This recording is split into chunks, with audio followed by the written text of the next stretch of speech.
Hey guys, I just wanted to do a video today about something I saw and kind of tie it in with what I'm about to talk about. I want to talk a little bit about like how we kind of get into these we put ourselves like we kind of put ourselves into these bad positions and they keep on happening over and over again. And it kind of pertains to expats and people in general today, like we kind of like go out there and we look for like happiness in people. And I was watching this video this morning about this guy. He lived in a log cabin. I found it kind of interesting because he loved his solitude. He moved out to the woods, and I guess it was a place where he played when he was younger, and he had found it when he got older. And I guess he found a log cabin that was for sale there, and he bought it. And he built it around himself, kind of. And he didn't have like a girlfriend. He just had his dog. And it reminded me of when I was like 20 years old, because I did exactly the same thing. I had gone through a divorce, and it was, I had married my kindergarten sweetheart, actually, and I had met her later.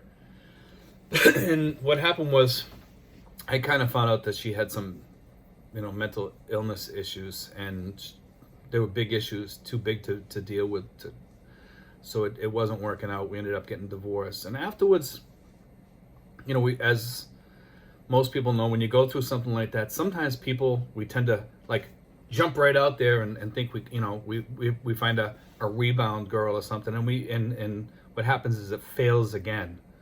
Immediately it fails fairly quickly, because we're looking for love like in all the wrong places, as the song goes, and I didn't want to be like that.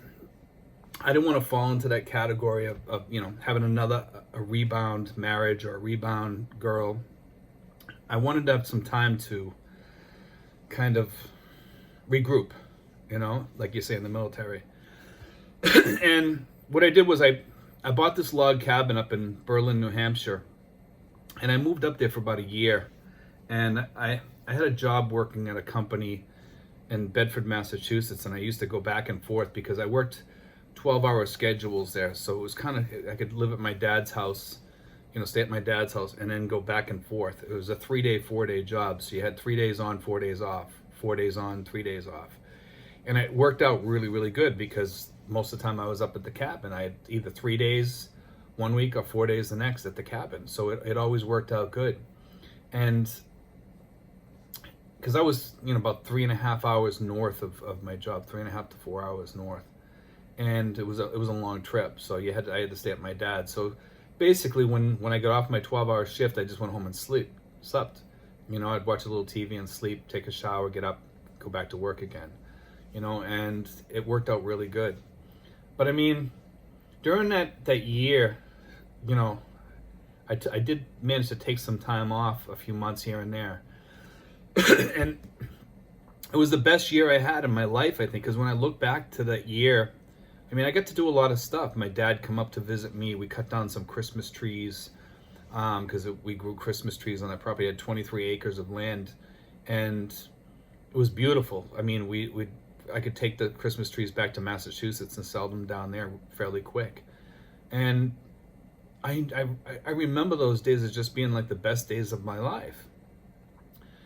But also it was kind of funny up there, because you liked your loneliness up there, but you wanted to have people around too, and you wanted to kind of restart your life again. So, but I remember thinking about that and balancing everything out and thinking, if I go back out there, you're going to be doing that dance again where, you're putting all your hopes in people. If you get in a relationship or something like that. And most guys want to be in a relationship, let's face it, whether it's, just a girlfriend, or you're living with somebody, or you're married or whatever. And, myself, I strongly believe in like marriage. I do. But marriage is tough. It's a big commitment. Okay. And, I moved on from there, and I got remarried, and that marriage also failed. It was actually a Filipino girl that I had married, and it just didn't work out. I'm not even going to go into the details about it. It just, it wasn't something I rushed into. It was just something that didn't work, and like after that, you move on, and I found myself getting into like a rut, like keep repeating myself, and I was like, I want to stop repeating myself. I want to be better than that, and like I want to really find my happiness, and after that I kind of like put myself into like a business, an eBay business. I remarried again, and like I made a lot of money. I made a ton of money, and money didn't bring me happiness. It kind of locked me down for what I wanted to do, and I wanted to get total freedom. And money can buy you freedom, but it also can lock you down in some cases. And I found that the business was kind of like locking me down. It was good, but at the time my wife didn't want to help me with it. We ended up splitting up because for one reason or another, she said she wanted to go find herself or something. That's the craziness of the world, and I just, afterwards I sat down and I was thinking to myself, what next? I had married a Filipino before, and that was kind of like my dream thing, was to marry like a Filipino or somebody from outside the United States, Belize or wherever. And the first time I did it, it failed. That was my dream. So I was like, should I give up on my dream? Should I just throw all my dreams away and just, settle for just whatever? Keep accepting failure. For me, failure wasn't an option. I just didn't want to, that was my first time at the rodeo, here in the Philippines, as far as the Philippines goes. And, what happened was I decided that I was just going to go for it. I was working after, and single again. And I found myself like kind of strapped down in debt and stuff like that. And I was like, I always wanted to retire early. I wanted to retire at 55. And I was like, wow, here I am. I'm like 50 years old, and, what am I going to do? How am I going to do this now? How do I pay off this debt that I'm left from the divorce and stuff? How do I catch up and do all this stuff? I mean, without really sacrificing some of myself, really, getting down and getting dirty, like, and really working hard. So what I did was I decided I was going to work like the rest of my years up till 55, paying off debt and coming up with a plan. I had planned to either go to Belize or go to the Philippines. And I decided to just do the Philippines in the end again. I just said, after like a few changes and things that had happened, I just said, I'm gonna go to the Philippines again. And I ended up talking to this girl online. I met her, and we clicked, and I talked to her for 3 years online, 3 years, and we talked back and forth, and as friends, and now we're together. But I mean, during that time, I remember paying off all my debt and planning, and it was really, really hard to do because working 2 jobs, I had to pay rent. I was lucky that I had a bedroom that I rented along with a house and shared it with a bunch of guys. And we had a landlord that would take the rents directly from each of us. And if one guy left, she was responsible, like for filling that slot. But we all got along. It was kind of like the Big Bang Theory, we all got along. We all hung out. We all did things together. We ate dinner sometimes together, and sometimes one of us, we had a couple guys that were always busy and always working, but most of us, we got along really well. We'd be talking, and it was kind of a fun household to live in. But I mean, as time got close and time came for me to leave, I mean, it was funny because everybody in the house left at just about the same time, or really close to it, or a few months after, or whatever. So it all worked out for us. But I mean, I remember leaving the United States, to follow my dream and to come here and meet my girlfriend. She met me at the airport here. And I remember getting on the plane and leaving all that stuff behind. And the feeling of leaving your luggage on the tarmac and just taking on your new luggage, and starting a new life in a different country. It was the greatest feeling, kind of, it was kind of bittersweet because, I mean, I had gone through a lot in my life, and I mean, without even going into details about it, I mean, I'm not running away from anything. I just got sick of it. I got sick of the grind. I got sick of the treatment from some family members. I mean, I have some family members I love dearly, and we talked today. I have other family members I wouldn't call for $1 million because I know the way that they are, and they want nothing to do with me. And after that, hey, I got it. I fully understand. It's, you want to treat me like that, then that's your prerogative. But I mean, I'm not going to sit there and beg for you to come back or apologize or anything for something I didn't do. And that's the way family is today in the United States, unfortunately. I mean, the kids of today and the people of today are just like, family means nothing to a lot of people. And to me, family meant a lot, it meant everything. And I always treated people kindly and loved them. Sometimes I would try to correct them and they might not like it, but that's on them. It's not on me. I'm not going to apologize for that. And it's just life, I mean, but I remember when I left all that behind, I miss a lot of people back there. But I mean, I find myself today in a really good spot, and I started a new family here. I live a really, really good life. I've been really lucky here. I've been really blessed in a lot of different ways. I mean, I don't make $1 million. I don't have $1 million in the bank, but I mean, I make enough to survive here and do well, and I'm kind of happy with that. And my pension's not the biggest pension in the world. I mean, I'm lucky. I'm 55. I'm still not collecting Social Security yet, and it comes 67 when it comes time to collect Social Security. I'll collect a small Social Security check too on top of my pensions and stuff, because I have a few pensions from working at different companies and from a municipality.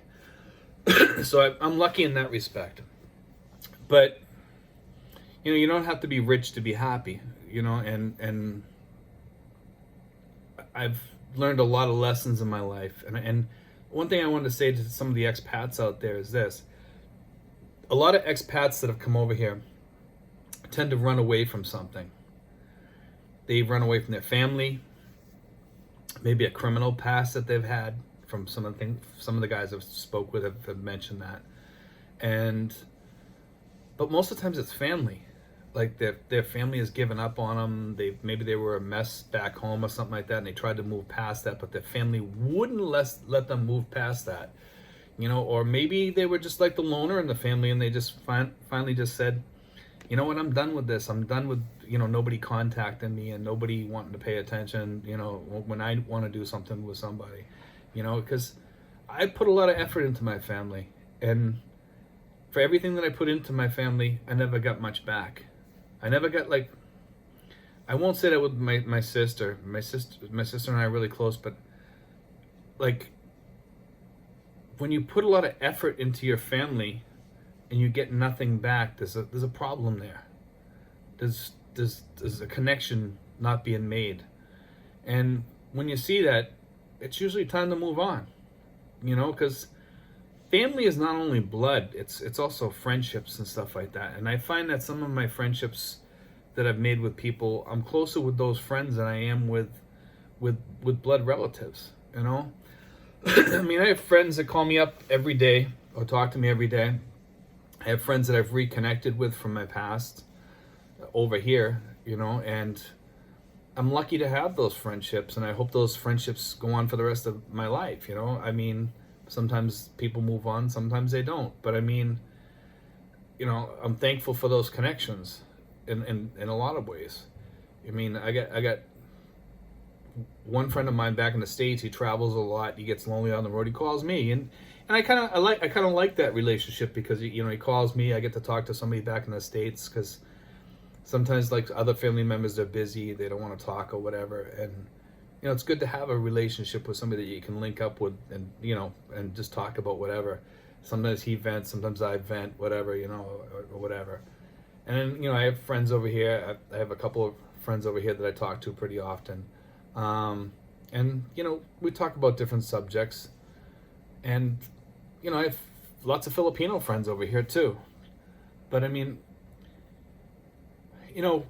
as far as like what we were talking about, as far as like the past and stuff like that, we gotta leave that in the past.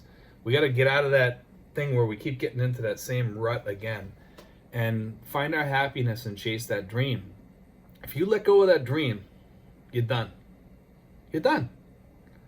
Because you have to have something to shoot for in your life all your life. You have to. You have to have something to shoot for in your life. I mean, I used to work as a therapeutic mentor before. I used to mentor kids and they'd be asking me a lot of questions.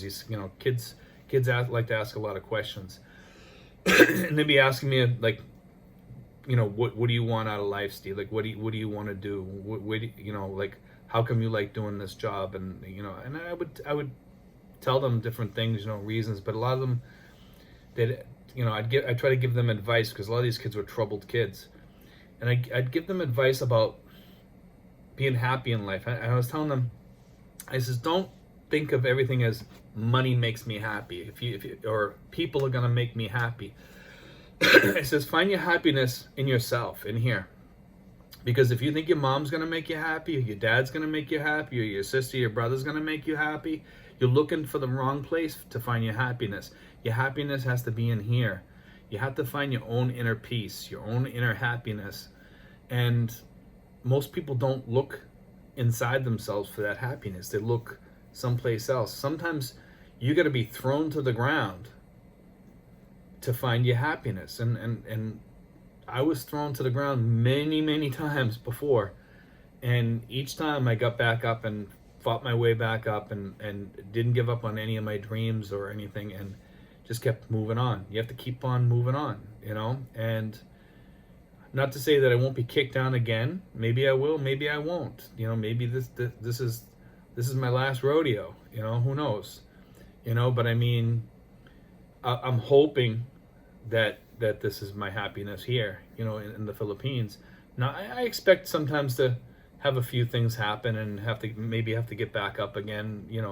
That happens everywhere, and all throughout life. Some of us have the expectations that everything's permanent and people are going to be there for you all the time, and that's just not a good expectation, because sometimes people aren't. They move on. They have their own plans, and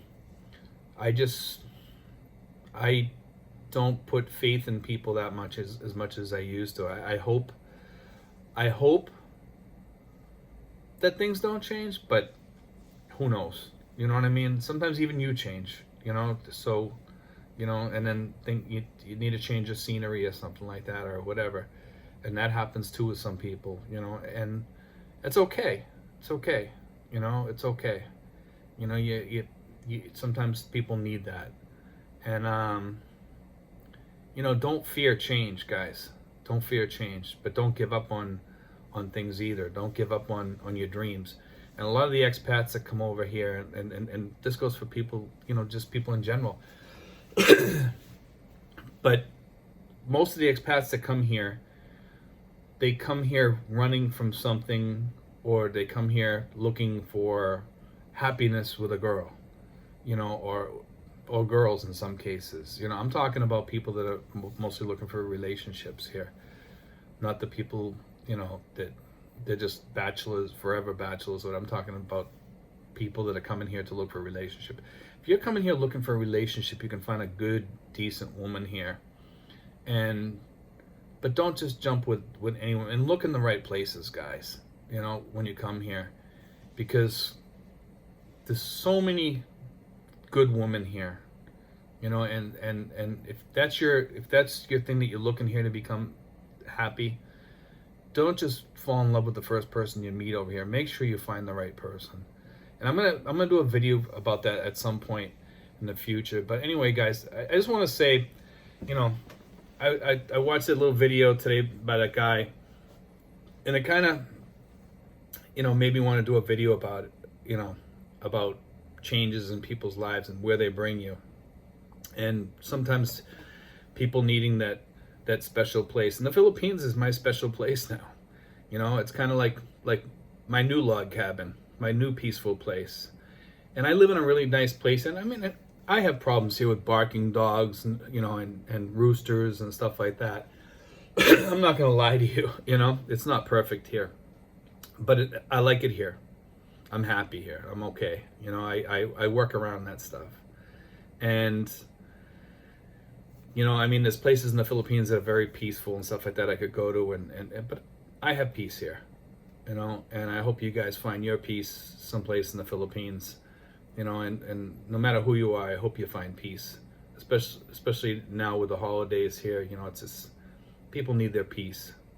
And, you know, whether it be church on Sundays or your house, you know, you need peace every day. You need a place to get away from.